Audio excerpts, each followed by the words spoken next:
এই যে পানির বোতল, এইভাবে কাশিমপুর কারাগারে খালি বোতল নিয়ে দাঁড়ায় থাকতাম একটু নিচে থাকার লেগিয়া। সারা দিন রুমের মধ্যে তালা মেরা রাখতো। এরপরে কি হইছে, নিচতলায় একটু গাছ আছে, উপরে আকাশ দেখা যায়, মানে হলো কি ঘর থেকে আপনি বন্দি থেকে একটু বের হওয়ার সুযোগ।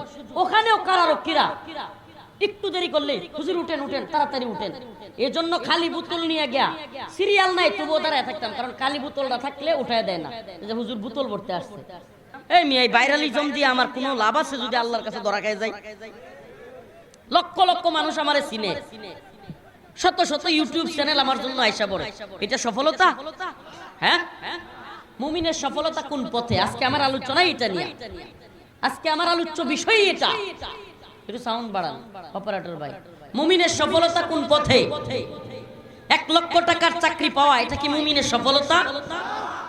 এতগুলো ক্যামেরা আমারে দেখতে আসছে, হাজার হাজার মানুষ আমারে দেখতে আসছে, এটা আমার সফলতা? ও ভাই, এই যে পানির বোতল, এইভাবে কাশিমপুর কারাগারে খালি বোতল নিয়ে দাঁড়ায় থাকতাম একটু নিচে থাকার লেগিয়া।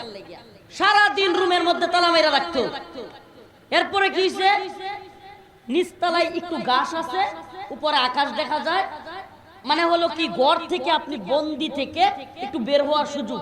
ওখানেও কারারক্ষীরা একটু দেরি করলে হুজুর উঠেন উঠেন তাড়াতাড়ি উঠেন, এজন্য খালি বোতল নিয়ে গিয়া সিরিয়াল নাই তবুও দাঁড়ায় থাকতাম, কারণ খালি বোতলটা থাকলে উঠায় দেয় না যে হুজুর বোতল ভরতে আসছে।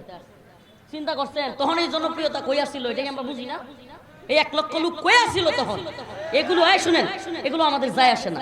1 লক্ষ লোক হইলো নাকি আমার পিছনে একজনও নাই, এই জন্য যেমন হক কথা ছাড়বো না, আর 1 লক্ষ লোক পিছনে ধাক্কা দিলে যেমন চাই তা বলবো না।